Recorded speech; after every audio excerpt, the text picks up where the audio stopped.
الرحمن الرحيم عن عثمان بن عفان رضي الله عنه قال كان النبي صلى الله عليه وسلم إذا فرغ من دفن الميت وقف عليه فقال استغفروا لأخيكم وسلوا له بالتثبيت فإنه الآن يسأل. رواه Abu Dawood. Sayyidina Uthman ibn Affan radiyallahu anh narrated that after finishing the burial of a deceased person, Rasulullah sallallahu alaihi wasallam would stand near the grave and say to those present, seek forgiveness for your brother and pray for his steadfastness, meaning in his answers, for verily now he is being questioned. So a short hadith of Rasulullah sallallahu alaihi wasallam. We're doing the chapter of death and the life after death and the different ahadith that pertain to the different aspects of a person's life, of the barzakh, of the grave and thereafter. So Rasulullah sallallahu alaihi wasallam, in this hadith we learn that some of the adab and the etiquettes. So after burying the deceased, you don't just walk away. We're done now. We're going home. You stay there for a little while.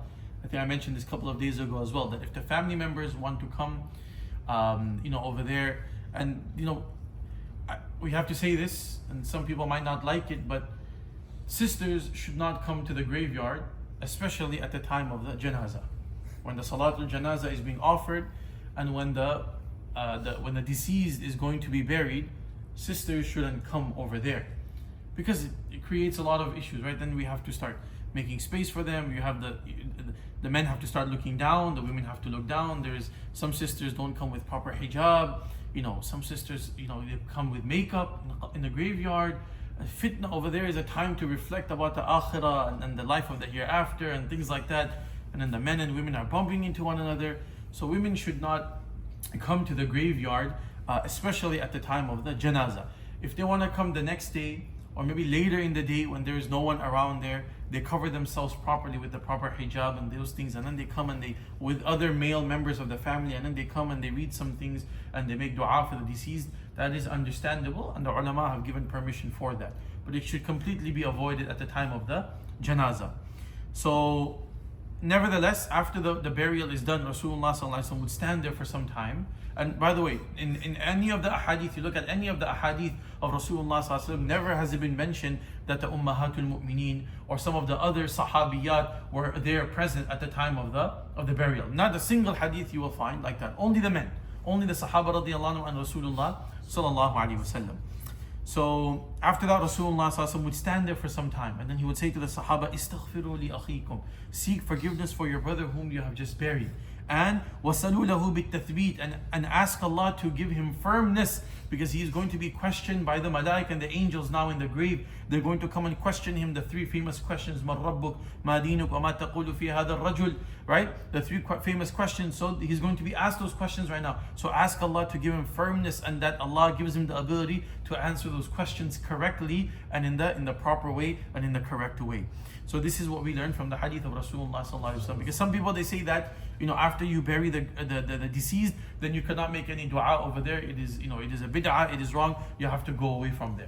Over here, Rasulullah sallallahu alaihi wasallam is clearly saying that no, make dua for the deceased over there. We're not making dua to the mayyit. We're making dua for the mayyit to Allah subhanahu wa ta'ala. We are making dua to Allah for the deceased. So this is our belief, that we're not making dua for anyone who's to anyone who's in the grave. We're making dua to Allah for the person who is in the grave. So as long as the aqeedah and the belief is correct, then we establish, and we learn this from the hadith of Rasulullah sallallahu alaihi wasallam. But in order to do this, we need to go for the janazah.